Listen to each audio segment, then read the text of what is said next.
काली dine. ये कहानी एक डाइन की है। काली डाइन इस कहानी का नाम है दोस्तों। मैंने ये कहानी बनाकर नहीं लिखी।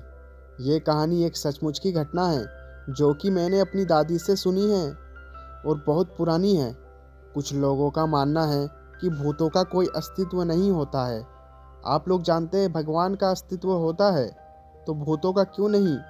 सभी ने रामायण और महाभारत जैसे ग्रंथों में पढ़ा या किसी से सुना होगा कि भगवान जब इस धरती पर थे तब भी भूत पिशाच हुआ करते थे। भगवान निराकर है। निराकर का अर्थ होता है जिसका कोई अर्थ नहीं होता। लोग जिस रूप में भगवान को पूजते हैं भगवान उसी रूप में दिखाई देते हैं।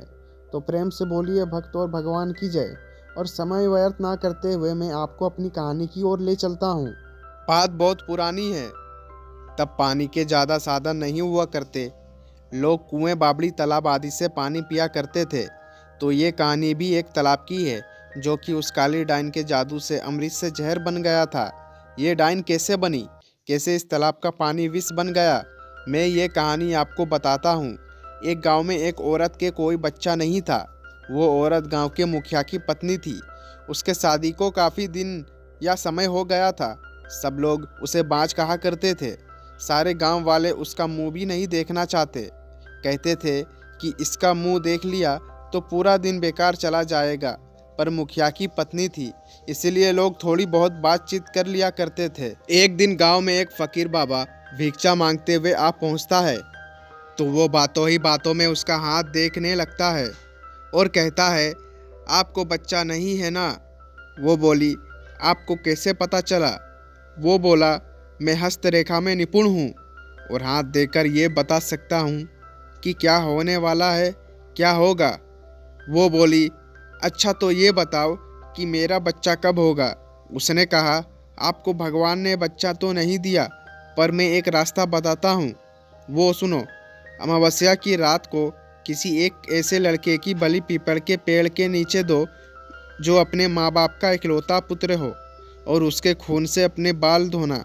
फिर कहना, ए प्यासी आत्माओं, ये बलि मेरी तरफ स्वीकार करो और मुझे एक पुत्र दे दो। एक लोटे में उस कुएं का पानी भरकर उसके शरीर के 2 बूंद मिलाकर खुद पी लेना और उस लड़के के सिर के बाल अपनी साड़ी की गांठ में बांधे रखना, तो तुम्हें अवश्य एक पुत्र पैदा होगा। इतना कहकर वो वहाँ से भिक्षा लेकर चला गया। उस दिन के ठीक 3 दिन बाद अमावस्या थी। उस औरत ने वही किया जो उस बाबा ने बताया था। उसने अपने देवरानी के लड़के की बलि दे दी और खून की 2 बूंद पानी में मिलाकर खुद पी लिया और इस सिर के कुछ बाल को काट कर अपनी गांठ में बांध लिया और बिना पीछे मुड़े अपने घर आ गई। सुबह गांव वालों को पता चला कि मुखिया के भाई के बेटे को किसी ने मार के वहां फेंक रखा है। जब ये बात मुखिया और उसके भाई को पता चली, वो नंगे पैर दौड़े। फिर धीरे धीरे सारा गांव इकट्ठा हो गया।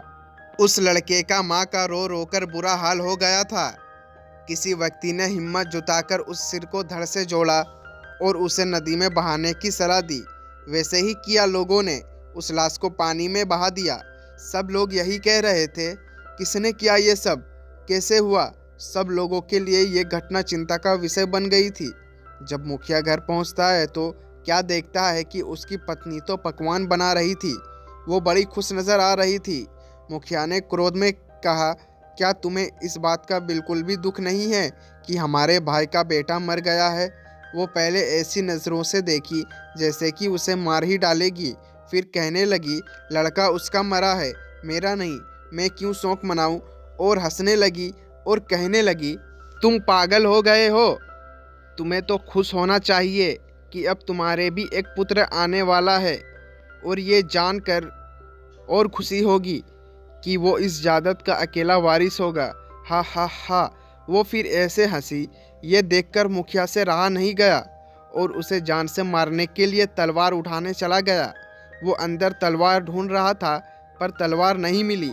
जब वो पत्नी के बेड के पास पहुंचा तो क्या देखता है कि सारे कपड़े खून से लथपथ है और तलवार भी वहीं पड़ी है और उस पर खून लगा है।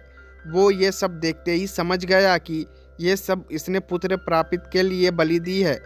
उसने उसे मारने का विचार बनाया कि अभी मैं इसको मार दूंगा तो सब लोग मुझे गलत समझेंगे, और वो वहाँ से चला गया उस दिन से गांव में ऐसी ऐसी घटना होने लगी, किसी का भैंस मर गई, किसी ने मार डाला हो और उसके शरीर के अंग इधर उधर फैले पड़े, जैसे कि किसी ने उसे नोच नोच कर खाया हो। तो किसी दिन किसी का कुत्ता, किसी का बछड़ा, तो किसी की बकरी मर गई और उसी तरीके से वो मरी रही जिस तरीके से भैंस को किसी ने मारा था। ऐसी घटना से सारा गांव परेशान था। किसी को ये समझ नहीं आ रहा था कि आखिर हो क्या रहा है।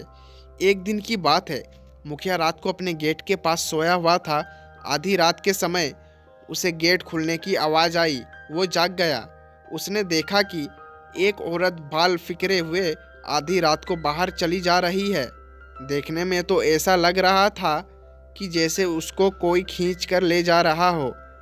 भदो अगस्त की काली रात थी। चारों तरफ से आवाज़ें आ रही थी, कहीं सियार तो कहीं कुत्ते भौंकते। ऐसा लग रहा था उसी के जैसे ये रात जाने क्या कयामत ढाएगी। अचानक उसे एक गाय के बछड़े की रामने की आवाज़ आई। वो समझ गया, हो ना हो यही सारे गांव की बर्बादी का कारण है।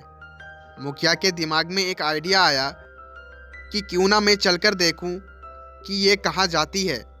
वो उठकर चल दिया। उसने आगे चल के क्या देखा कि पड़ोसी के गाय का बछड़ा का सर कटा हुआ पड़ा है। दोस्तों, कहानी यहीं पे ख़त्म होती है।